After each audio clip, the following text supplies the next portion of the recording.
so today we're going to be talking about F1 visa interview questions. So a lot of you have been asking what, some of the questions they've been asking, and some of the things that you should know to say when you're asked certain questions.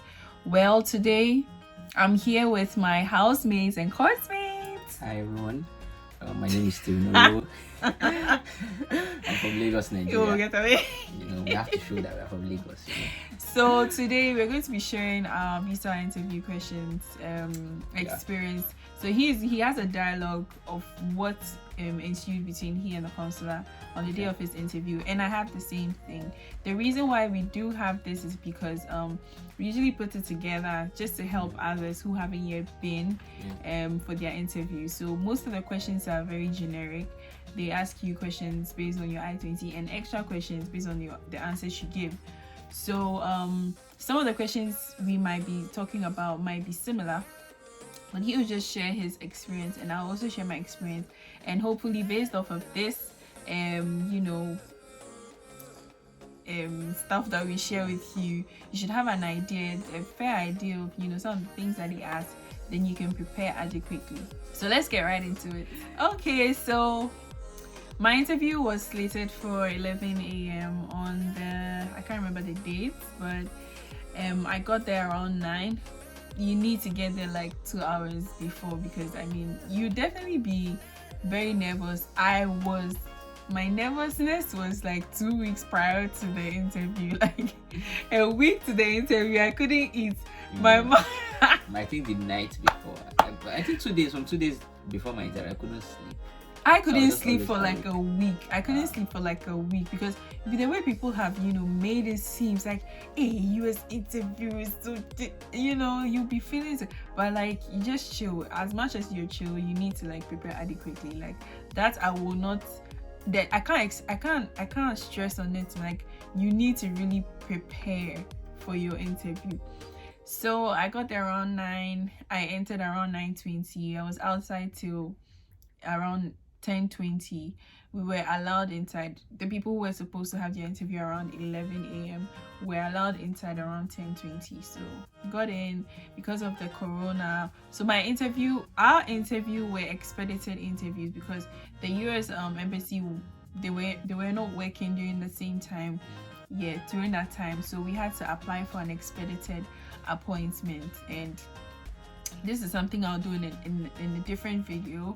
But then for now, we are just talking about some of the questions.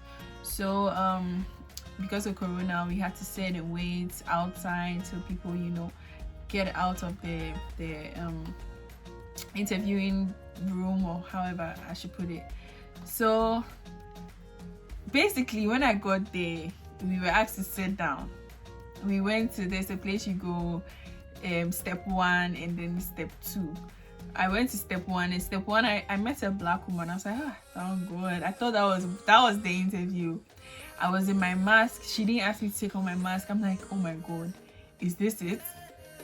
So she just like passed me I-20 and your passport pictures, and I passed that to her. My passport and my passport pictures, I passed that to her. She didn't ask me any questions.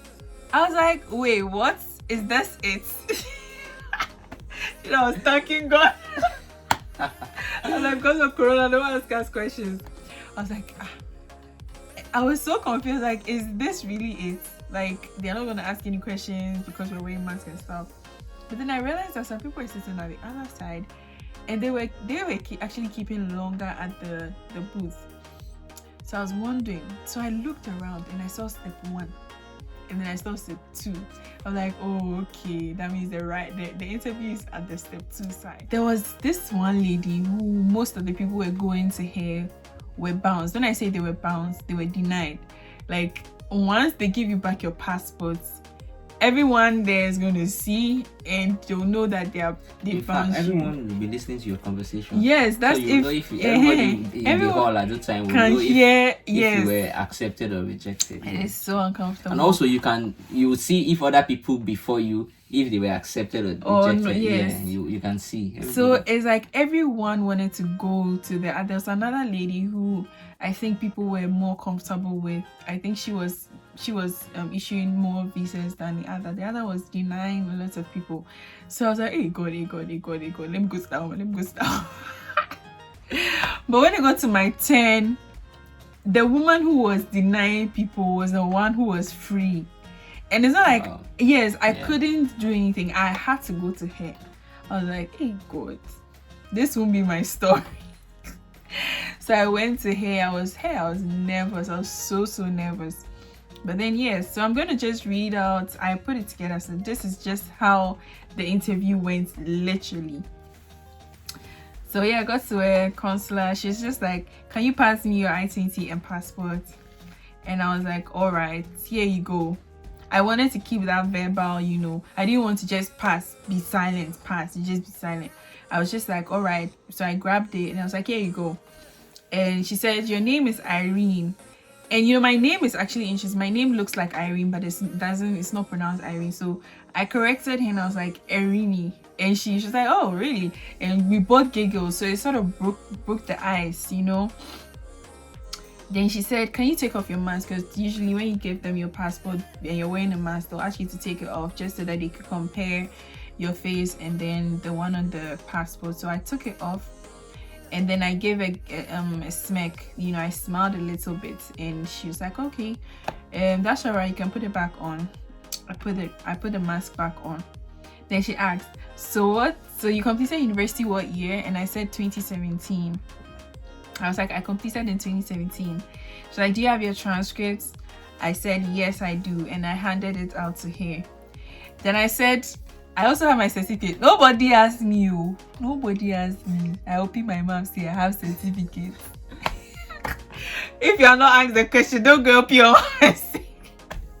When I said I also have my certificate, she just cuts me. She didn't even make me laugh. She just cuts me and she said, no, that won't be necessary. I was like, I like. But then yeah. Then she asked, so what course did you offer? And I said, Theatre for Development under the Theatre Arts Department. And she asked, does it relate to what you're about to study or it doesn't? And I was like, it does. No, she asked me, does it relate to what you're about to study or it doesn't? I mean, she continued and she was trying to, you know, insinuate that I was diverting into a different field. And I just cut her and I was like, yes, it relates directly. I study theatre for development and I'm going to further an international development. They are both directly related. That's what I said. Then she was like, oh, okay. So she looked at my I-20. Then I added, she was looking at my I-20 and my I-20 doesn't have the course that I'm actually going to say. It has the course, but it has like an addition to it. So I said, but I must mention that my course is stated differently on the I-20 just because the school stated. I learned it from you. Okay, that's cool. I like because the school stated that the service system uses a variety of codes and that's why it appears like that. And she just kept nodding. She was like, oh, okay. Then she asked me, so what have I been doing since 2017? And I trust me, this question caught me off guard. Why? Because I didn't prepare for this question. I prepared for every other question except this one. This question caught me off guard for like 1, 2, 3 seconds, but I didn't want it to, you know, deter my performance or my answering or whatever. So I was like, even though this question has caught me off guard, she's just asking me, what have you been doing since 2017? It's just very direct. So immediately I gathered my thoughts. As I'm saying it, it happened within a very short time frame, but my mind was just like, I don't know how to explain it. Like, it caught me off guard, and in my mind I felt like I was quiet for some time, but I was actually just quiet for a few seconds, and I reconstructed everything in my head. I just came up with an answer. I'm like, okay, she's just asking me what I did since 2017. Let me just tell her. So I was just like, okay, after I graduated in 2017, I did my national service at so company. And then after doing my national service, I moved to a different company. I was doing this at this company. And then after that, I set up my own non-profit organization, and I've been working with that since. So that was all I said, and she just kept nodding. She just kept nodding. Then she was like, what do you intend to do after school? over here she was trying to figure out whether I was planning on coming back home. So I was like, in 2014, and most of you who know me know that I won a pageant in 2014. So I was just sorry. Continue, sorry. I won the Miss Malika Ghana pageant in 2014, which is like the most prestigious pageant in Ghana. Oh wow. Can you shut up? Okay, sorry. So I was like, why, you didn't know? Of course I do. Just trying to be dramatic for your YouTube subscribers. Sorry to cut you short. So I needed to find a way to chip that in. Like I needed to find a way to chip that in. So I was just like, oh, in 2014, after winning the national pageant, I set up an NGO, and that gave me the opportunity to work closely with women in rural areas and, you know, children in rural communities. So my plan after school is to come back and apply the skill and knowledge that I've learned and or acquired to just, you know, enrich, you know, whatever it is that I'm doing, reach out to more people and individuals. That's what I said exactly. And she just kept nodding, you know, she was just nodding, listening. She's like, okay. So then she asked, I see that you have some funding from so and so. What is who is that? So she asked me, who is that? And I said it's a I was just gonna say, but I got my funding. Let me just say it. I got a funding from a company. So I mentioned it. I mentioned the name of the company, and I stated where it was located. Then she asked, what's your relationship with them? I said they are my sponsor. And she was, I literally said they are my sponsor, and I ended it there. And she was looking at me like, okay, say more. So I just immediately added that as part of their social responsibility for every year, they gave sponsorships to students to go further in their education, a master's and PhD. And thankfully this year I was one of those who were chosen. And she really wanted to probe into that. So she asked, she was like, so you're saying it's a scholarship scheme? And I was like, yes. As I stated, they give scholarships to students every year. And this year I applied, and I was one of those who were chosen. And I added to it, and I said, this year I think they chose about 5 students, and I was one of them. That's what I said. And she was like, oh, I see, that's cool. So she said, oh, I see, do you have a letter to prove? And I said, yes, I do. And I took out the letter. If you watched my previous video on things that you need to take for your visa interview, you realize that I mentioned that you need a sponsorship letter. So I'll put I'll put a link up here. You can just tap. If you haven't watched that video, please go and watch that video before you watch this one. So I gave her my sponsorship letter. I said, yes, I do. Here you go. And she said, do I have a statement also? And I said, yes, I do. Here you go. And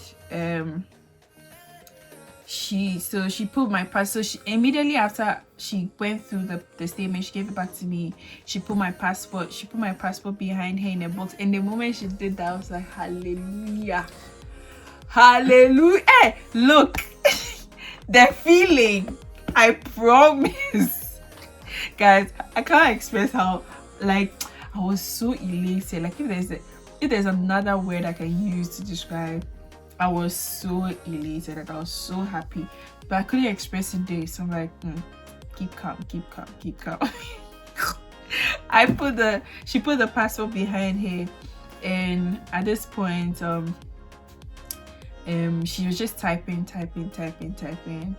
and she handed me a slip, and she said, okay, you'll be notified when to pick up your passport. You've qualified for a US F1 visa and whatever. And I was like, thank you so much. And then I went. So basically that was it. That's cool. Yeah, that was it. But it seems long, but it was literally under 3 minutes. Like, it was very short. It was actually a very short interview. Yeah. So my dear, okay. So yeah, now. Hi, my name is Steven. Like how many times you introduce yourself? Hi, my name is Steven. I'm from Lagos, Nigeria.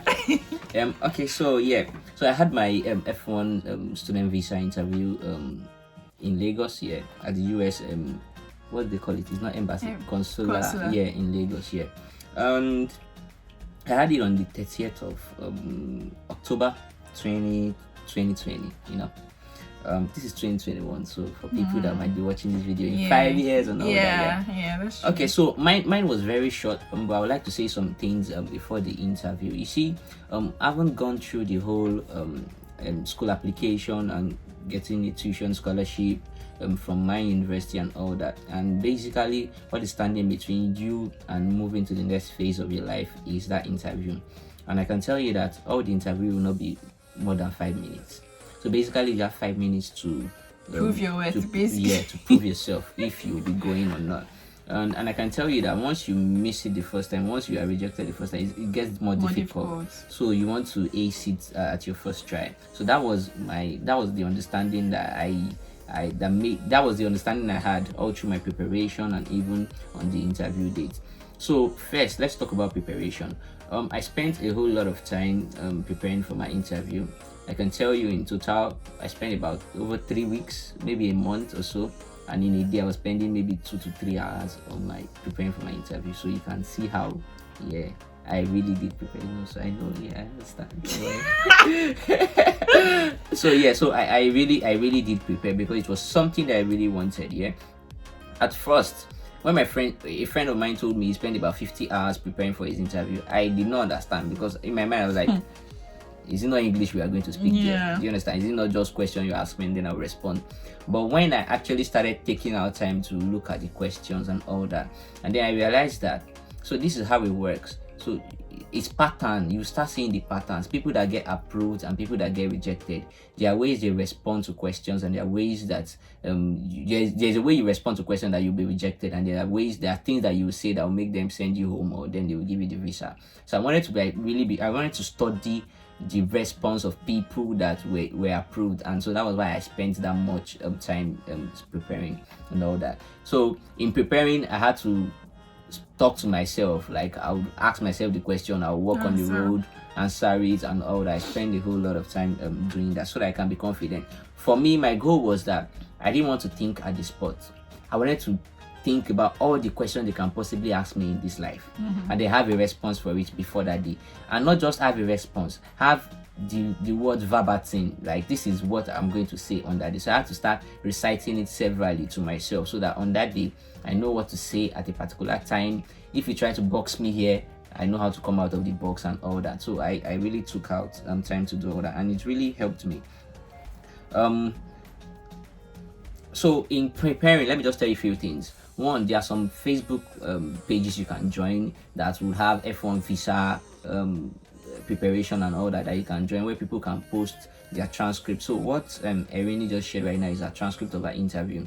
So where you can share transcript and all that. You can also see it on YouTube. Please spend a lot of time on YouTube watching interview videos, people that have gone. I'm sure that we're not the first people doing this. A whole lot. Even I myself, I did watch a whole lot of videos on YouTube. So you have to watch YouTube.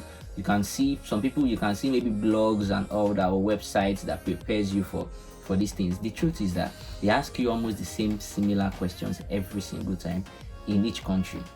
The questions are like, they are standardized questions, they are structured questions. So it's the same question they will ask almost everyone, even 5 years from now, except maybe there's something really happens that makes them change. But it's almost the same question. Even if they don't ask it verbatim, they'll ask you in a different way, structure or something. So but most of the questions basically are similar, very, very similar. Yeah.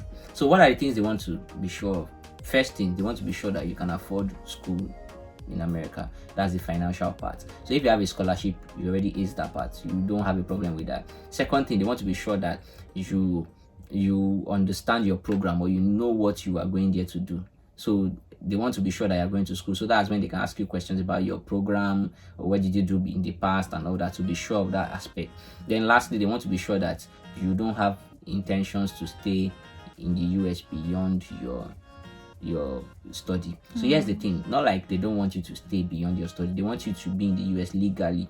So it's either, if you are done with your master's, for instance, you are progressing to a PhD, whatever it is that you are doing, you have to be in the US legally. So they want to be sure that you have intention of returning to the US when you are done with your study.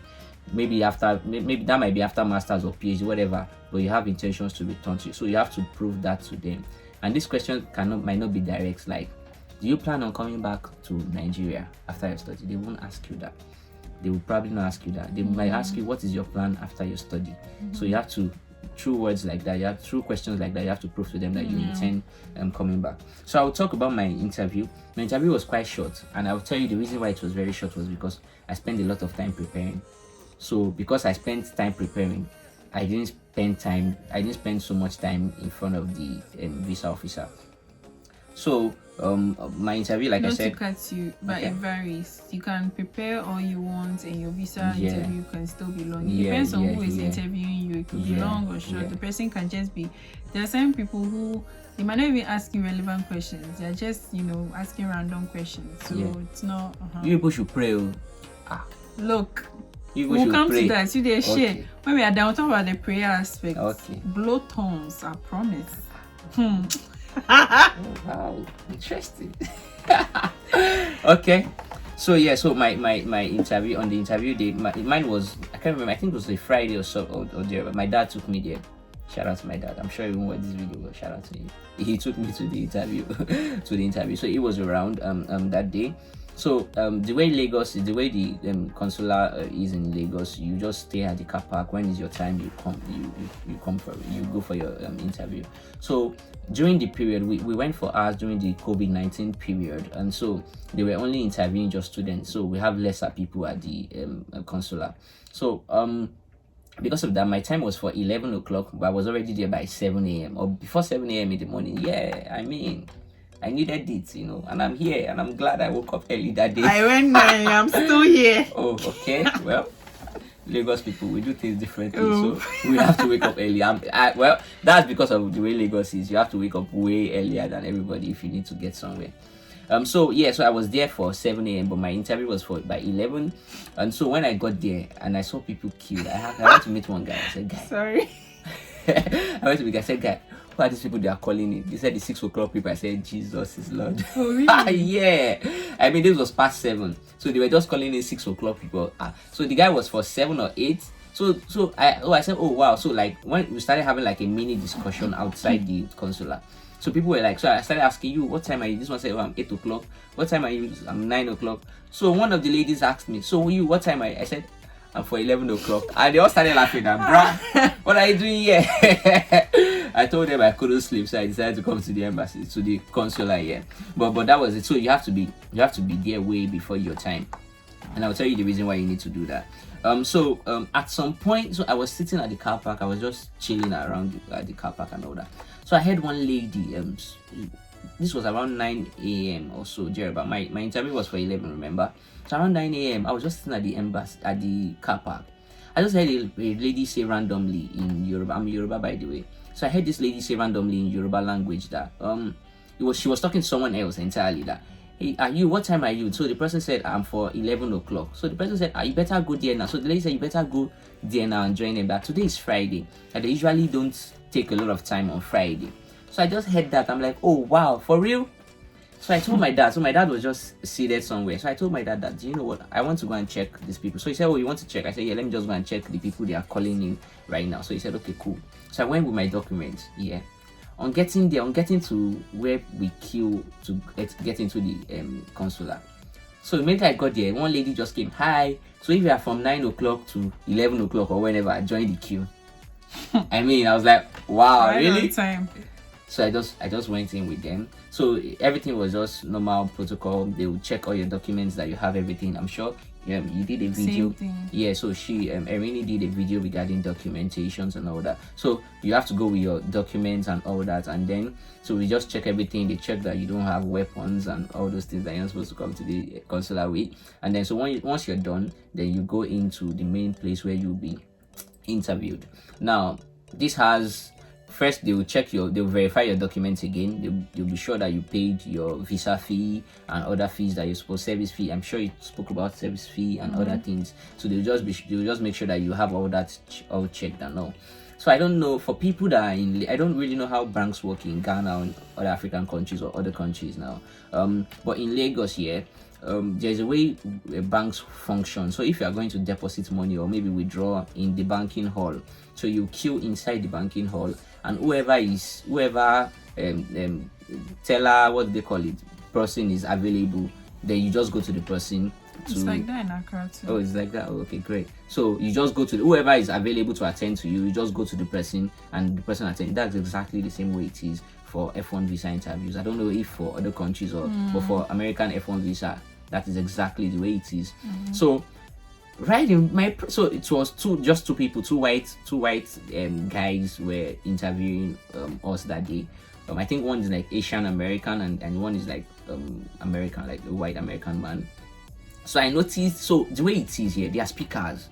So when somebody when someone is being interviewed, you can literally hear what the questions they are being asked, and you can hear their response. You would know when someone either if someone was rejected or accepted, you would actually know. Now, I'm sorry to take you guys back. One thing I forgot to mention was that try and make sure you do mock interviews before your interview. My mock interview really helped me. I called a friend from that was already in America doing an MBA. She called me and we did a mock interview, and then I asked her, what do you think of my response? And then she was able to help me fine-tune my response to make sure that they were the right response. And so that really helped and gave me confidence. And so one of the things she also told me was that at the interview, right in my presence, a whole lot of people will be rejected. So she told me that I should ensure that I'm very focused, and I should know that my case is different. Yeah, and I'm different from all those people. So I want to advise you, if you're watching this video just before you go for your interview, please make sure that you don't lose focus, and then you are not swept away by all those rejections. Just stay focused that you would get yours. And so it was time. So this guy, the Asian American guy, was rejecting some people right in my presence. I won't lie to you, I had to pray to God that, God, please don't send me to this guy. Please send me to the other guy. That other guy on the left hand side, he was accepting a whole lot of people. I'm like, oh, that's great. So I said, God, please send me to that guy. And God answered my prayer instantly and sent me to that guy. Really, are you doing this right now? Okay, so don't mind this lady. Yeah, so God sent me to that guy. And so when I got to the guy's presence, like I said, like Irene said, I did a lot of preparation, and one of the documents I used in preparing, a guy was doing our program in another school, and the guy said immediately he got to the interviewers, visa officers' presence, he started explaining. So my program is Masters in International Development, but on our official document it was written Masters in International Development and Economics. So I didn't want that visa officer start asking me economics questions, because that's not my program. And I remember that our school sent a mail to state that the reason why our program might be stated differently on our official document is because the US government uses set of like umbrella names for different programs. So it might not be your exact name and all that. So on getting to the guy's presence, before the guy started interviewing me and started asking me questions, I just told him that, hi, good morning. My name is so. Please, I need to state something before we start this interview. I said, what is that? And I said, okay, my program is written differently on my document, and my program is this, and this is what is written different on it, and this is the reason. I told him the reason the school gave, and he said, oh, that's great, oh, that's nice, don't worry, that's not a problem, we'll get to that. I'm like, oh, great. So automatically the guy, I sounded like a serious person. Now the person that used this strategy in the book I used in preparing got accepted, and I used the same strategy. And I told Erin after my interview, because I had my interview before her, and I told her and some couple of friends, and the people I told, they were accepted as well. So it was okay, let's continue. Let's continue. Okay, so moving on to the next question. So good morning. So from the interviewer, good morning. So I've told you guys. So he asked me to pass him my documents, which Erin has spoke about in the other video, and I passed those documents to him. And then, so the first question he asked me was, so where is Ohio? Now, our school is Ohio University, but Ohio is a state in America. So I was confused at first. So when he asked me where is Ohio, I thought he was talking about the state or my school. So I asked him, I said, so do you mean the school? And he said yes. I said, oh, Athens. So if you are preparing, you must know where your school is. Of course, I expect that any serious person that is going for an interview, you already know the county your school is. And then, okay, The reason why she's looking at me that way is because in Nigeria we call it county. In Africa, we call it county. County, okay. But when I got here, they said it's county. So it's county. So you must know the county that your school is. This video is becoming more comedy than actually for okay, don't worry. It's like, hi, let me comport myself. Okay. So yeah. So you must know the county that your school is. So that is Athens County. I said, I told him Athens County. He said, oh great. So he asked me, why did you choose your school? Why did you choose Ohio? And I told him I chose Ohio for 3 reasons. The first reason is that Ohio University gave me a tuition scholarship. The second reason is that as part of my master's program, I'll be learning a second modern language. And so he stopped me at that point and asked me, so what language do you want to learn? And I told him French. And I said, because in the field of development, English and French are the 2 official languages. So he said, oh wow, that's great, that's true, and that's really true. Now I need to state something. When you are being asked this question, I know this video is already long, but yeah, perhaps maybe if any of you have maybe after this video, I'm sure you'll reach out to Erini if you have questions about your preparation and all that, and then maybe we can talk about this personally with you in details. But because the video is getting too long, I'll just shorten it. But I want you to know that when you are asked a question about why did you choose your school, please don't say generic things. Be very specific. Don't say things like everybody will say, like, why did, like, the school has good professors. I mean, every school in America has good professors, or the school have latest technology. Every school in America has that. You have to really read about your program to be sure. You have to scan your program website multiple times or million times, or maybe when you send a mail to your director or coordinator, so that things that you say that are different from every other person that they've interviewed that day those are the things that would set you apart. So for instance, in my master's program, as part of my master's program, we are supposed to learn a second language, and I mentioned that to him, and I told him. So he asked me which one am I going to pick, and I said French. And he asked me why would I pick French, and I told him that I have a development background. I worked in non-profit organizations in Nigeria before coming to America, and so I told him that in the field of development, English and French are the 2 official languages and all that. Remember that I told him I have 3 reasons. She cut me short at the second one, so I didn't even have to mention the third one. So he asked me, and the next question he asked me was that so which other universities did I apply to? I applied to 4 universities in America. So I mentioned the other universities: University of Pittsburgh in Pittsburgh, Pennsylvania; Western Michigan University in Kalamazoo, Michigan; and American University in Washington, D.C. So I stated the name of the school, I stated the county the school is in, and then I mentioned the state. So University of Pittsburgh in Pittsburgh, Pennsylvania; Western Michigan University in Kalamazoo County, Michigan; and American University in Washington, D.C. So I did that to show that I know where I'm going to, I know where I applied to, and it might not look like a big deal, but those are the things that actually set you apart, that shows that you are a very serious person. And so the next question he asked me was that, so why did I choose Ohio University? So he asked me this question twice. So to show that I responded to that question initially, I told him, like I said earlier, Ohio University, one, gave me a tuition scholarship. The second reason is I'll be learning the second. So he said, oh yeah, you mentioned, so he cut me short there and said, oh yeah, you mentioned about the language thing. I said, yeah. So the next question he asked me was that, okay, have I traveled outside Nigeria before? So my response was no, I have not had a reason to. Now they might ask you that question and you just say no. No might just be no. No might mean no, I've tried before, I was not accepted, or no, I cannot afford it, or no, you are just leaving the whole very vague. It's very vague. Need to be very specific. So my response was no, I have not had a reason to. So it means that this is the first time I'm trying to travel. You understand? That is why I'm here. So that's just what that means. Yeah. So he asked me, where have you traveled to in Nigeria? So now I did not prepare for this question before I got to the embassy, but just before my interview, I heard the visa officer ask a particular person in the hall, where have you traveled to in Nigeria? So at that point, I tried to recall all the places I've traveled to in Nigeria. So I mentioned all the places I've traveled to in Nigeria to him. So now he asked me a question.